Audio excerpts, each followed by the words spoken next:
안녕하세요. 자, 오늘은 이미 전쟁은 끝이 난 것 같습니다. 근데 아마 많은 분들께서 이제 전쟁이 막 이제 시작돼서 이제 3일차인데 무슨 소리 하느냐 하시겠지만요. 이제 전쟁의 이제 승패 관점에서 봐서 이미 전쟁은 끝이 났다고 저는 보고 있는 것이고. 자, 그렇다면 이제 호르무즈 해협의 봉쇄, 이 부분도 그러면 언제까지 지속이 될 것인지에 대한 이제 저만의 생각. 그리고 그러면 지금 상황에서 매수는 어떻게 진행을 해볼 것인가, 투자는 어떻게 할 것인가, 함께 공유 드려볼게요. 자, 이제 전쟁이 시작이 됐다가 왜 그러면 이미 막 시작하려고 하는 것 같은데 전쟁이 너는 끝났다고 생각하느냐. 자, 스텔스기가 있죠. 이제 모든 이제 방공망을 레이더에 포착이 안 되는 최첨단 이제 스텔스기 이제 B2까지 이제 업그레이드가 된 것 같아요. 자, 이 친구가 이번에 하메네이 그 회의 때 이제 역할을 한 것 같습니다. 그래서 지금은 보니까 뭐 벙커버스트가 투입이 안 됐다는 이야기도 있고 뭐 여러 가지 이야기가 있더라고요. 어쨌든 스텔스기가 결국 이번에도 역할을 한 것 같습니다. 자, 근데 지금 제가 정보를 받은 걸로 보면은 지금은 비스텔스기가 뜨고 있대요. 그러니까 포위망을 가지고 있는 이제 방공망이 이제 레이더에 포착이 되면은 비스텔스기 같은 경우에는 이제 격추가 됩니다.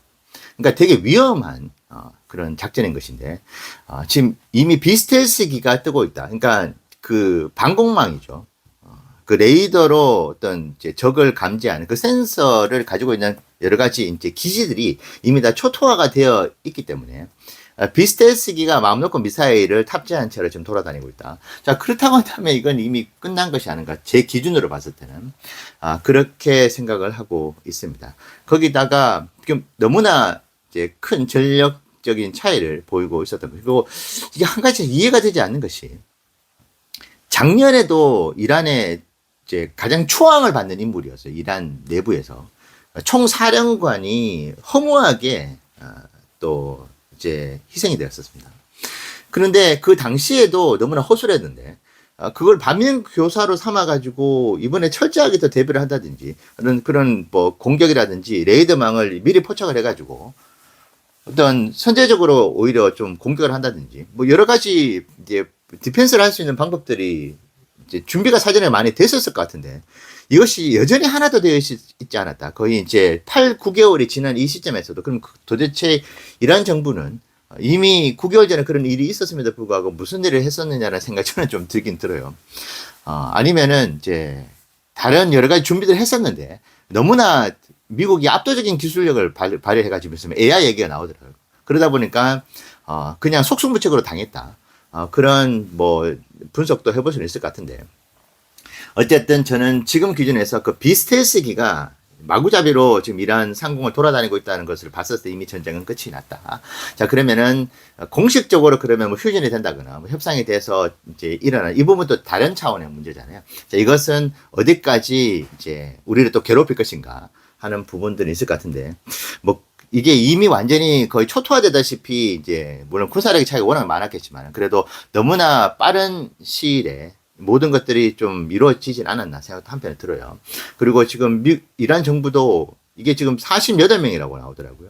완전히 정점에 있는 최고 엘리트, 이제 나라를 경영해 나가는 이 모든 지도자급의 사람들이 전부 다 이제 한순간 사라진 것이어서 분노도 있겠지만은 이게 지금 되게 조금 당황스러운 그런 상황일 것 같기도 합니다. 자, 이런 상황이기 때문에 저는 물론 엄청나게 많은 저항들이 있으면서 계속 전쟁이 뭐 장기화될 수도 있다. 뭐 이런 이야기도 있겠지만은 일단은 승패 자체가 너무나 이제 완전히 이제 극명하게 나버린 상태이기 때문에 그런 부분들의 이제 불협화음이라고 해야 될까요? 어떤 뭐 여러 가지 이제 자본들이 들린다 하더라도 이것이 엄청나게 자산 시장에 충격으로 다가올까? 그건 조금 지켜봐야 될 것 같아요. 근데 저는 그렇게까지 만약에 지금 뭔가 막상막하 호각지세였던 상황으로 벌어진다. 그럼 이것이 자산 시장에서는 정말 이제 재앙에 가까운 상황인데 그런 상황이 아니라고 한다면은 저는 이제 이미 상대적으로 불확실성이 빨리 해소될 수도 있겠다 생각도 해보고 있고. 자, 호르무즈 해협 같은 경우에도 지금 아시는 바와 같이 20% 이상의 이제 원유가 이제 왔다 갔다 하는데 그 메인 이제 소비 국가들이 아시아 국가들이잖아요. 자, 그런데 저도 뭐 지식이 엄청나게 이 분야에 대해서 깊이 있는 건 아니지만은 사우디와 이란이 원수지간이라는 걸 아시죠? 근데 사우디의 최대 우방국은 미국입니다. 자, 그러면 상식적으로 이란의 최대 우방국이 어딜까 생각해 보면은 중국일 가능성이 있어요. 아니면은 그냥 이란이 중립국으로 있는다 그러면은 이제 중국과 별 사이도 아닐 수가 있는데, 가장 앙숙인 사우디가 미국과 완전한 우방국, 우호적인 관계에 있는 그런 상황이라고 한다면은 이란도 뭔가 뒷배가 있어야 된다고 보면은 중국이 그 역할을 하지 않았을까 싶긴 해요. 자, 그런데 중국이 원유를 그러면 어떻게 자기 나라로 수입을 하느냐. 뭐 중국도 산유국인지 모르겠지만 많은 양의 원유를 수입을 하는 국가로 알고 있어요. 자, 그러면은 그들이 천문학적인 금액을 투자를 해가지고 비행기로 그 원유들을 지금 중국 내부로 들여오느냐. 이 호르무즈 해협을 이용할 것 같거든요. 자, 그렇다고 한다면은 어쨌든 이란과 중국의 관계가 있는데 호르무즈 해협을 그러면 중국으로 들어가는 유조선만 일시적으로 허용을 해준다. 이것도 가능할 수는 있겠지만은 과연 그렇게까지 할까 생각도 듭니다. 그래서 호르무즈 해협의 봉쇄도 물론 자산시장에서는 이게 일주일 간다, 2주일 간다 그러면 정말 충격이 있을 것 같은데 뭐 그렇게 갈지는 모르겠지만은 우리가 지금 생각하는 장기전 와 정말 엄청나게 오랜 기간 동안에 여기를 그냥 너 죽고 나 죽자식으로 이제 닫아둔다. 그럴 가능성도 저는 엄청나게 크게 있다 생각은 하지는 않거든요. 그래서 제가 작년도에 이란하고 이제 미국이 이제 물리적 충돌이 있었을 때도 그때도 이와 유사한 영상을 한번 올렸었어요. 그러니까 전쟁이 끝났다. 근데 그 당시에도 전쟁이 항상 시작이 되려고 할 때 제가 그 얘기를 해가지고 너 무슨 소리 하느냐 비판도 받았었는데 결국은 어떤 분께서 너가 그때 전쟁이 끝났다고 했었던 게 진짜 맞는 것 같아라고 하시는 분들도 또 계셨어요. 그래서 저는 이번에도 이미 전쟁이 끝이 났다. 끝이 났는데 이제 파다닥 거리고 있는 상황이다. 근데 이란도 현재 상황에서 여기서 그냥 꼬꾸라질 수는 없는 것이죠. 깨갱할 수는 없기 때문에 분란을 일으킨다든지 뭔가 자신들이 여전히 건재하다. 우리는 아직 죽지 않았어.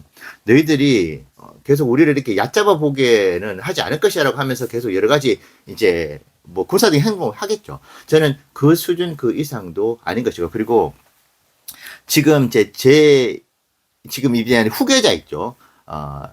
라리네이라고 하나요?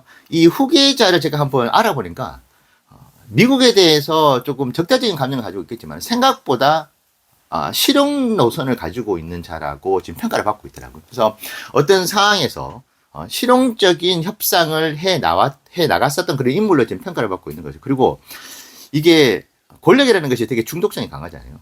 자신이 지금 이란의 이 상황에서 최고 통치권자가 될 수도 있는 지금 상황이 있다. 그러면 이 사람은 이제 겉으로는 울고 있을 것 같은데 속으로는 엄청나게 회심의 미소를 짓고 있지 않을까 생각도 한편으로 듭니다.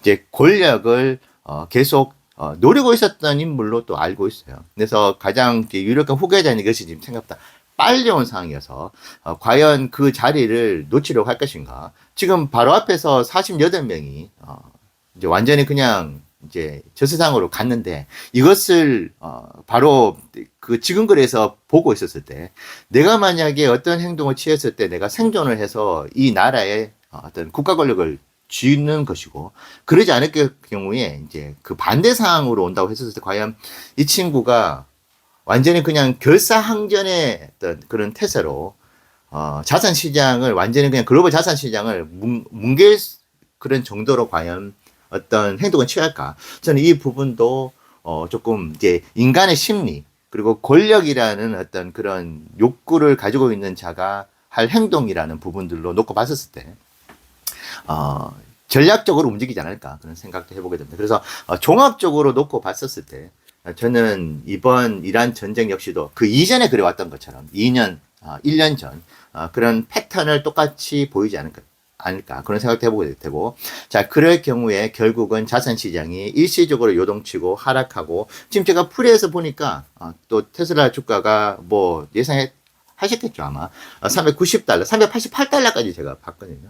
오늘 380달러까지 떨어질 수도 있는 것이고 아무도 지금 일시적인 충격파가 어디까지 갈지는 모르겠지만은 만약 그 충격파가 생각보다 크게 와가지고 주가가 많이 빠진다고 한다면 저는 계속 모아갈 것이고 근데 오늘 마음 같아서는 그냥 다른 자산 다 매도 오는 거 한 방에 다 넣고 싶은 생각도 있어요. 390달러, 380달러라고 한다면은 밑에 더 빠질 때 안전마진이 만 20% 30%더 빠지지는 않을 것이라고 본다면은 안전마진이 상당히 있다. 이제 지금부터 내려갈 퍼센테이지보다는 올라갈 퍼센테이지가 훨씬 많다고 한다면은 지금 그냥 눈 딱 감고 그냥 완전히 전부 다 밀어넣고 한 몇 달 동안 안 보고 싶기도 해요, 주식창을. 자, 그래도 될 만큼의 어떤 이제 기회가 투자자 관점에서는 지금 있지 않을까 또 생각도 해 보고 있어서. 근데 이미 여러분들께 약속한 바 같이 오늘 그냥 한 주 정도 또 모아가려고 합니다. 올라가면 올라가는 대로 또 해보게 되는구나, 리스크가 또 해제가 좀 되겠구나, 그런 생각을 하면서 계속 조금씩 분할로 모아가는 투자, 현재 상황에서 떨어지든 올라가든 말이죠. 그래서 계속 조금 이제 지속 가능한 분할 매수로 대응해 보도록 하겠습니다. 저는 여러분들께서 너무나 크게 걱정은 안 하셔도 되지 않을까 조심스럽게 말씀드리고 싶네요. 네, 감사합니다.